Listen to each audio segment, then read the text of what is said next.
Number 3 سورۃ آل عمران آیت number 110 تفسیر۔ ابھی جو ایک آیت کریمہ گزری ہے جس میں اللہ تعالیٰ نے یہ بات بیان فرمائی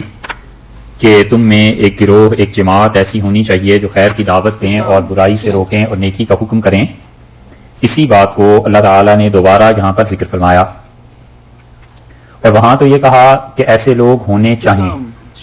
اور یہاں یہ کہا کہ کنتم خیر امتن، اور تم سب سے اچھی وہ امت ہو، سب سے اچھی وہ ملت ہو، سب سے اچھا وہ گروہ ہو،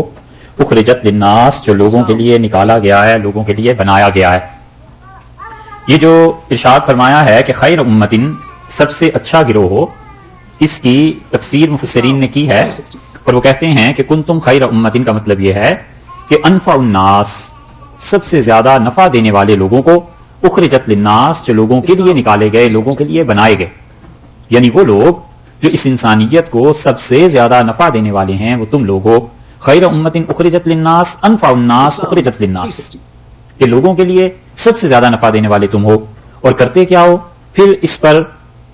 آگے آپ دیکھیے تو یہاں پر ربط نہیں محسوس ہوتا کلام میں۔ کنتم خیر امت اخرجت للناس، تم ایسی جماعت ہو جو لوگوں کے لیے بنائے گئے، پھر کیا ہوا؟ کیا کریں؟ تم مفسرین کہتے ہیں اس کا مطلب ہے فلتکونوا علی ذالک، تم اسی طرح رہنا۔ اس کا مطلب یہ ہے کہ تم جو اچھے بنائے گئے ہو تو تم ٹھیک اسی طرح رہنا، تامرون بالمعروف، اور تم ایسے ہو جو امر کرتے ہو معروف کا، نیکی کا امر کرتے ہو، لوگوں کو نیکی کے کام کا کہتے ہو۔ پہلے گزر چکا کہ ایسی جماعت ہونی چاہیے جو نیکی کے کام کا حکم دے، اور پھر یہاں پہ کہا کہ تم لوگ ہو جو نیکی کے کام کو کہتے ہو، فتنہون عن المنکر، اور تم لوگ ہو جو برائی سے منع کرتے ہو۔ اور تیسری صفت اور خوبی یہ گنوائی گئی ہے کہ وتؤمنون باللہ، تم اللہ پر ایمان لاتے ہو، اور اس پہ عمر رضی اللہ عنہ نے اس آیت کی تفسیر کی، اور امام طبری رحمۃ اللہ علیہ نے نقل کیا کہ حضرت عمر رضی اللہ عنہ کہتے تھے کہ جو آدمی یہ چاہے کہ اس امت میں داخل ہو جائے اور اس پہ اللہ کا وہ فضل ہو جو اس امت کے ساتھ مخصوص ہے، تو اسے چاہیے کہ یہ 3 شرائط پوری کرے۔ امر بالمعروف 1، نہی عن المنکر 2، اور تؤمنون باللہ، اللہ پر ایمان لاؤ 3، یہ 3 چیزیں ہونی چاہیے۔ اور یہ ہمیشہ سے امت میں رہی ہیں کہ ایک گروہ حکومت کی طرف سے تھا اور وہ خیر کی چیزیں لوگوں کو بتاتے تھے، برائیوں سے روکتے تھے، اور اس کے ساتھ ساتھ اللہ پر ایمان رکھتے تھے۔ اور یہ ابتدائی دور سے چلا آتا ہے، رسول اللہ صلی اللہ علیہ وسلم کے زمانے میں بھی تھا، اور حضرت عمر رضی اللہ عنہ نے اسے مستقل ایک محکمے کی صورت دے دی تھی، اور حضرت شفا رضی اللہ عنہ جو تھیں خاتون، حضرت عمر رضی اللہ عنہ نے انہیں اس محکمے میں لگا دیا تھا، اور ان کی ذمہ داری یہ کر دی تھی کہ آپ مدینہ منورہ میں بازاروں میں جاتی رہیے، قیمتیں پوچھتی رہیے، اور جہاں بھی کہیں سود کا کاروبار نظر آ جائے اس کو آپ اٹھوا دیں، ختم کروا دیں۔ حضرت عمر رضی اللہ عنہ خود ایک مرتبہ گئے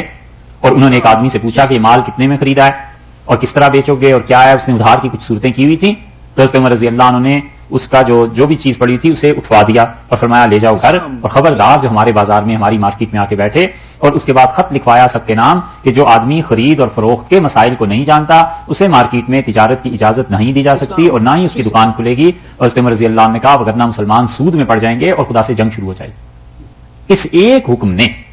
پوری ان کی مملکت میں جتنے تاجر تھے ان کو مجبور کیا کہ لوگ سیکھیں مسائل، تو لوگ آتے تھے، پھر وہ سیکھتے تھے، پھر انہیں اجازت دی جاتی تھی کہ چلو اب تم دکان کو کھول۔ اسی طرح آپ دیکھیے، آپ میں سے جو لوگ جرمنی گئے ہیں وہاں کسی بھی کام کے لیے وہاں سرٹیفکیٹ ضروری ہے، کوئی بھی دکان کھولنی ہے تو وہ کہتے ہیں سرٹیفکیٹ گورنمنٹ الاؤ کرتی ہے تب دکان کھلتی ہے، ورنہ نہیں کھولنے دیتے۔ حتیٰ کہ جن کاموں کو ہم معمولی سمجھتے ہیں، مثلاً بال کٹوانے ہیں، جوتے کی مرمت کرانی ہے، اس کے لیے بھی ضروری ہے کہ وہاں پر اس کو پہلے ٹریننگ ملی ہوئی ہوگی تب جا کر وہ کرے گا کام۔ اور یہی چیز مسلمانوں میں ہمیشہ رہی ہے، یہاں تک کہ جو حضرات ہندوستان سے ہجرت کر کے چلے گئے تھے انگریزوں کے مظالم کے بعد، ان میں بڑے بڑے کاریگر لوگ تھے، لکڑی کا کام جانتے تھے، تعمیرات کا کام جانتے تھے، کتابوں کی جلدیں بنانا جانتے تھے، اتنی خوبصورت چیزیں اپنے ہاتھ سے بناتے تھے، ہاتھی دانت کا سامان جانتے تھے، عطر کا تیار کرنا جانتے تھے، یہ قنوج والے، یہ سارے بڑے بڑے ماہرین ہندوستان سے بھاگ کے چلے گئے، مکہ مکرمہ میں بنا لی۔ تو وہاں جس کے متعلق ہوتا تھا کہ اب آ تو گیا ہے، اس نے تو کچھ بزنس کرنا ہے، تو وہاں پہ شہر میں جو اجازت دیتا تھا ادارہ وہ کہتے تھے اس کے لیے ضروری ہے کہ تم اپنے فن کی یا تو کوئی سند دکھاؤ، اور یا یہ ہے کہ وہ کام کر کے دکھاؤ، اور وہ نمونہ جو ہے ہم استنبول بھیجیں گے اور وہاں سے منظوری آئے گی کہ تمہیں دکان کھولنے کی اجازت دی جا سکتی، پھر اجازت دیں گے۔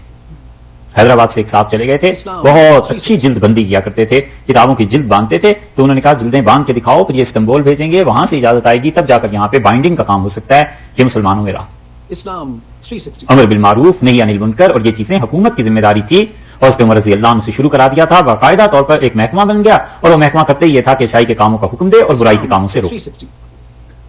یہاں تک کہ خلافت میں یہ بات منع تھی کہ شہروں میں مچھلی کی دکان کوئی نہیں کھول سکتی، اور پھر جب مسلمانوں کے ہاں کثرت سے مچھلی کا استعمال اور رواج بڑھا تو خلفاء نے کہا کہ ہاں اس صورت میں اجازت دی جا سکتی ہے کہ دکان پہ شیشے کا دروازہ ایسے لگایا جائے کہ مچھلی کی بو باہر نہ آئے، کیونکہ مارکیٹ میں چلنے والوں کو تکلیف ہوتی، پھر جا کر دکانیں کہیں مچھلی کی کھلی، ورنہ وہ اجازت نہیں دیتے۔ اور جتنا ایندھن خریدنا ہوتا تھا پورے شہر میں ایندھن کی دکان کوئی نہیں چلا سکتا، ٹال ہوتے ہیں نا، ٹال سمجھتے ہیں پٹھان جس میں رکھ لیتے ہیں لکڑیاں وغیرہ بیچنے کے لیے، یہ ٹال نہیں ہو سکتا۔ اور خلافت کی طرف سے حکم یہ تھا کہ شہر سے باہر میدان یا کوئی بھی جھونپڑا یا جو بھی چیز بنانی ہے کوئی بنائے اور اس میں لکڑیاں رکھے، اور پھر آپ دیکھیے جو بھی خریدنے جاتا تھا اسپیشل قسم کا ایک لفافہ مارکیٹ میں بکتا تھا کہ اس میں اپنی لکڑیاں ڈال کے اسے باقاعدہ باندھ کے سواری پہ رکھ کے لاؤ۔ اور اس کی وجہ یہ تھی کہ اگر اس زمانے میں کہتے تھے کہ اگر لکڑیوں کے وہ جو چھوٹے چھوٹے چھلکے ہوتے ہیں نا وہ اگر روڈ پہ گر گئے تو اس پہ جرمانہ ہوتا تھا کہ یہ صفائی کے نظام میں خلل پیش آتا ہے۔ آپ کو شاید یہ باتیں حیرت کی لگیں، تعجب کی، لیکن ہیں کیا مسلمانوں میں یہی۔ امام ابو یوسف رحمۃ اللہ علیہ کیا مقدمہ آیا کہ ہمارا ہمسایہ جو آگ جلاتا ہے پانی گرم کرنے کے لیے تو دھوئیں سے ہمیں تکلیف ہوتی ہے، تو امام ابو یوسف رحمۃ اللہ نے فیصلہ فرمایا کہ پوری مملکت میں کوئی آدمی ایسی چیز نہیں جلا سکتا جس کی چمنی کم درجے کی ہو، اتنی چمنی میں اوپر دھواں چلا جانا چاہیے کہ لوگوں کو دھواں متاثر نہ کرے، اگر ہوا میں اس کی کچھ بھی بو آئی تو ایسے حمام بند کر دیے جائیں، ایسے گھروں کو حتیٰ کہ ہمسایہ نالش کر کے عدالت سے حکم لے کے ایسے گھروں میں گرم پانی کرنے سے روک سکتا ہے۔ یہ سب چیزیں مسلمانوں کے ہاں ہی تھیں، اور اسی لیے ان کے ہاں باقاعدہ ایک نظام تھا، اور انہی چیزوں کی وجہ سے سلطان تغلق جو متاثر ہوئے تھے نا، اور انہوں نے وہ جو ایک نیا شہر دہلی کے مقابلے میں بسانے کا حکم دیا اور پھر سلطنت گئی اور سب کچھ ہوا، تو ہسٹورینز لکھتے ہیں کہ وہ آدمی اپنے وقت سے کوئی 500 سال پہلے پیدا ہو گیا، 500 سال بعد آتا تو دنیا میں وہ نظام دیکھتا، لیکن لکھنے والے لکھتے ہیں چلو ان کی اپنی مرضی، ہم کہتے ہیں کہ تغلق کو اور جہانوں کی خبریں نہیں پہنچتی تھیں کہ باقی دنیا میں مسلمان کیسے زندگی بسر کر رہے ہیں۔ تغلق اور یہ سب لوگ جو تھے اپنی حکومت کی اصل کہاں سے لیتے تھے؟ اپنی حکومت کرنے کی اجازت لیتے تھے بغداد سے۔ جب یہاں تختہ پلٹتا تھا نا اور کوئی بھی غالب آتا تھا تو درخواست لکھتا تھا وہاں بغداد خلافت کو کہ آپ اجازت دیں اور اس کے بعد میں ہندوستان کا بادشاہ ہوں، تو خلافت سے سند آتی تھی کہ ہاں بھی تم ہندوستان کے بادشاہ، تم ہندوستان کو سنبھال سکتے ہو، یہ چیزیں ہوتی تھی، پورا ایک سسٹم تھا۔ یہ تو بعد کی بات تاریخ سے تعلق رکھتا ہے، اس لیے اس کو کسی اور وقت میں رکھیے۔ تو وہاں سے باقاعدہ اس کی اجازت آتی تھی کہ وہ گویا ایک طرح سے ان کا نائب تھا۔ اسی لیے سلطان بلبن جو تھے یہاں پہ، انہوں نے جب بیت اللہ میں وہاں پر چاروں مدارس کھولنے چاہے تو حکومت سے کہا بغداد والوں سے کہ آپ اجازت دیجیے اور ہم وہاں کھولتے ہیں، تو انہوں نے کہا کہ کھولیں، تو ان کے ہمارے پاس پیسے نہیں۔ مکہ مکرمہ کے لوگوں نے کہا بغداد خلافت سے کہ ہمارے یہاں 4 سکول آپ قائم کر دیں، ہر ایک نے کہا سکول آف تھاٹس جو تھے چاروں۔ تو پھر اس کے بعد یہاں سے اجازت ہوئی، بغداد کی خلافت نے ان کو کہا بلبن کو، تو بلبن نے کھلوائے تھے۔ اور اسی لیے تغلق کی اور ان لوگوں کی تاریخ میں یہ مستقل ایک چیپٹر آئے گا کہ جس دن خلافت سے اجازت نامہ آیا کہ آپ اس بادشاہ کو اختیار کر سکتے ہیں، تو ان کے لیے بہت جشن اور خوشی کا دن تھا، اور جو وقت آیا اس کو یہ تحفے دیے گئے، یہ سب چیزیں۔ وجہ اس کی وہی تھی کہ وہ ایک نظام پورے کا پورا قائم تھا اور لوگ کسی نہ کسی چیز میں جکڑے ہوئے تھے، پابند تھے۔ اور اسی طرح مصر میں بھی تھا، اور دوسری سلطنت جو غالب تھی اور قائم کی ہے اسپین والوں کی، یہاں پہ یہ نظام چل رہا تھا، وہاں پہ وہ نظام چل رہا تھا، تو اس لیے عمومی طور پر کوئی ضرورت نہیں پیش آئی حکومت کی طرف سے امر بالمعروف اور نہی عن المنکر یہ چیزیں ہوتی تھیں۔ اب اس کے بعد دور یہ آ گیا کہ جب مسلمان حکومتیں ختم ہونا شروع ہوئیں تو پھر علماء نے یہ منصب سنبھالا، لیکن علماء جو پڑھے لکھے تھے وہ بہت طریقے سے اطمینان سے بڑے علم کے ساتھ سمجھاتے تھے لوگوں کو، اور علم تھا، طبیعت میں ایسی جلد بازیاں نہیں تھیں جو بعد کے لوگوں کو پیدا ہو گئیں۔ اور پھر جب وہ بھی سسٹم ختم ہو گیا تو عمومی طور پہ مسلمانوں میں خانقاہیں رائج ہو گئیں، اور تربیت کے لیے اس سے پہلے بھی خانقاہوں میں لوگ جاتے تھے، لیکن مشائخ نے خانقاہوں میں لوگوں کو بنانا شروع کیا، تربیت کرنا شروع کی کہ کس طرح چلنا۔ اور اسی کے ایک آخری چیز اب تبلیغی جماعت کے حضرات ہیں کہ امر بالمعروف نہی عن المنکر، مولانا الیاس صاحب رحمۃ اللہ علیہ نے ایسے اس سلسلے کو شروع فرمایا۔ یہ سب کی سب چیزیں وہی ہیں، شکلیں اس کی ہر زمانے میں بدلتی رہی۔ جب حکمرانیاں تھیں تو تب بادشاہوں کی طرف سے یہ چیز آ جاتی تھی، اور یہ چیزیں اگر آپ نے زیادہ دیکھنی ہو تو مولانا محمد علی صاحب رامپوری رحمۃ اللہ علیہ چلے گئے تھے حیدرآباد، کا نام سنا ہے؟ حضرت سید صاحب رحمۃ اللہ علیہ نے اپنی تحریک کے دوران کچھ لوگوں کو الگ کر دیا جہاد سے، اور سید صاحب رحمۃ اللہ علیہ نے ان میں سے کچھ لوگوں کو سمرقند اور بخارا بھجوایا اور فرمایا وہاں جا کر اس دین کے لیے تبلیغ کرو، کام کرو۔ کچھ حضرت نے لوگ تھے جنہیں چین بھجوایا اور فرمایا وہاں جا کر لوگوں کو اسلام کی دعوت دو۔ کچھ لوگوں کو حضرت نے مراکش بھجوایا اور فرمایا مراکش اور الجزائر میں جا کر وہاں کے لوگوں کو سلسلہ نقشبندیہ کی تعلیم دو اور انہیں بتاؤ کہ تزکیہ کیسے ہوتا ہے۔ وہاں محمد علی صاحب رحمۃ اللہ علیہ رامپور کے تھے، اور وہاں کرامت علی صاحب رحمۃ اللہ علیہ جونپور کے تھے، اور اسی طرح حضرت کے اور خلفاء بھی تھے۔ ان حضرات کو حضرت نے کہا کہ تم جاؤ، تو مدراس میں بھیجے کچھ خلفاء، اور کچھ خلفاء حضرت نے جو حیدرآباد میں بھیجے تھے ان میں وہاں محمد علی صاحب رامپوری رحمۃ اللہ علیہ بھی تھے۔ تو انہوں نے کہا حضرت مجھے تو کچھ آتا جاتا ہے نہیں،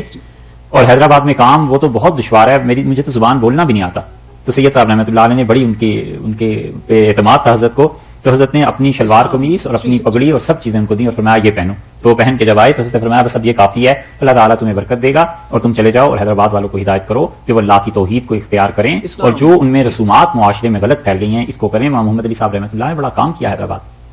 غالباً ان کا انتقال تو رامپور میں ہی ہو گیا تھا, بعد میں چلے گئے تھے, لیکن حیدرآباد کی تاریخ میں ان کا بڑا مقام اور نام ہے, بشرطے کہ اس تاریخ کو کوئی پڑھے. یہ امر بالمعروف اور نہی عن المنکر جو تھا اس طرح مسلمانوں میں جاری رہا. جیسے آپ کے یہاں بڑی روشن مثال اس کی اورنگزیب کی ملے گی رحمۃ اللہ علیہ کی,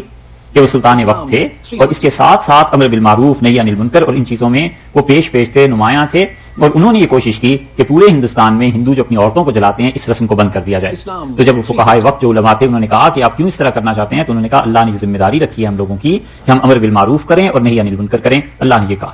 یہ اکبر بادشاہ جو ہے اس نے اپنے نورتنوں کو بلایا, اور جب اس کی حکومت عروج پہ تھی تو اکبر نے کہا کہ میں نے آج رات دیکھا حشر قائم ہو گیا اور اللہ تعالیٰ نے حساب شروع کیا ہے. اور ایک بہت بڑے بزرگ تھے, نام بھی ان کا ہے, انہیں اللہ نے بلایا اور اللہ تعالیٰ نے فرمایا کہ ان کا حساب کرو. تو پتا چلا کہ اللہ کی فرما برداری کا غلبہ رہا ہے اور ساری زندگی کوئی کبیرہ گناہ کے مرتکب نہیں ہوئے, تو حکم ہوا کہ انہیں جنت بھیج دو. اور کہتے تھے پھر میں نے اس کے بعد دیکھا ایک بادشاہ لایا گیا جو زنجیروں میں جکڑا ہوا تھا اور کہا گیا کہ اس نے یہ مظالم کیے ہیں. تو میں دیکھتا رہا اب اللہ کی طرف سے کہ کیا حکم ہوتا ہے. تو فرشتوں نے اس کے جرائم کی تفصیل گنی اور سب اس کی ذاتی زندگی کے جرائم تھے. اللہ تعالیٰ نے فرمایا کوئی نیکی. تو ایک عورت آئی اور اس نے کہا کہ میں نے عدل کے لیے بادشاہ کے حضور درخواست پیش کی تھی اور انہوں نے میرے ساتھ انصاف کیا تھا اور اپنی مملکت میں انصاف کو قائم کیا تھا. تو اللہ تعالیٰ نے فرمایا کہ اس بادشاہ کی ذاتی زندگی میں جو بھی معائب تھے ہم نے معاف کیے اور اپنی مملکت میں عدل رائج کیا تھا, اس لیے ہم اس بزرگ کے ساتھ سے بھی بھیجتے ہیں, اس کو بھی جنت میں بھیج. تو اکبر کہتے تھے کہ اس خواب سے میں یہ سمجھاؤں کہ 60 سال کی عبادت بادشاہ کا ایک فیصلہ جو عدل اور انصاف کے مطابق ہو, یہ دونوں اللہ کے یہاں ہم وزن ہیں, ہم پلہ. تو اس لیے میں تم لوگوں کو سمجھاتا ہوں کہ یہ خدا نے مجھے خواب میں جو چیز دکھائی ہے اس کا مطلب یہ ہے کہ ہم اپنی مملکت میں عدل کو قائم کریں, انصاف کو قائم کریں. یہ چیز تھی ان کے ہاں. اس لیے اللہ نے فرمایا کہ تم ایسے لوگ ہو جو امر بالمعروف کا حکم دیتے ہو اور برائیوں سے روکتے ہو, وتؤمنون باللہ, اور تم لوگ اللہ پر ایمان رکھتے. کیونکہ اگر اللہ پر ایمان نہ ہو تو پھر برائی اور نیکی کا معیار قائم کرنا ہی ممکن نہیں. ایک چیز آپ بری کہتے ہیں, ہم کہتے ہیں اچھی ہے, ہم کہتے ہیں بری ہے, آپ کہتے ہیں اچھی. تو منون باللہ جو ہے نا الفاظ, یہ بڑے معنی خیز ہیں جس کو بڑھایا ہے کہ اللہ پر ایمان رکھتے ہو. تو جب اللہ پر ایمان رکھتا ہے تو اب خود بخود نیکی اور برائی کا معیار قائم ہو جائے گا کہ کیا چیز بری ہے اور کیا چیز اچھی ہے. وَلَوْ آمَنَ أَهْلُ الْكِتَابِ, اور اگر آمنہ ایمان لاتا اہل الکتاب, اہل کتاب کا گروہ اگر ایمان لاتا, تو اہل کتاب سے مراد سارے ہو گئے کہ اگر یہ ایمان لے آتے لکانا ہوتا خیر اللہم, ان کے لیے بڑا اچھا. اگر یہ اللہ کو ماننے لگ جاتے اور رسول اللہ صلی اللہ علیہ وسلم کی پیروی کرنے لگ جاتے بڑا اچھا ہوتا. منہم, ان میں سے یہودی جو ہیں, المومنون, کچھ ہیں جو ایمان لے آئے ہیں, وہ اکثرہم, اور ان کے اکثر ایسے ہیں, الفاسقون, جو کہ کافر ہیں. یہاں پر فاسق سے مراد کافر ہے, اور وجہ اس کی یہ ہے, دلیل اس کی یہ ہے کہ پہلے مومنون کہا نا, تو مومنون کے مقابلے میں فاسقون آ رہا ہے, تو پھر تو حقیقت میں مراد کفر ہی ہوا, کیونکہ 2 قسمیں بیان کی نا. منہم المومنون, ان یہودیوں میں سے ایسے ہیں جو ایمان لے آئے. بہت سے لوگ صحابہ کرام رضی اللہ عنہ میں ایسے تھے جو اس شرط سے مشرف ہوئے ہیں, لیکن پہلے وہ یہودی تھے, پھر ایمان لے آئے ہیں. آگے ان کی بات آ رہی ہے, وہاں پہ اس کی تشریح آ جائے.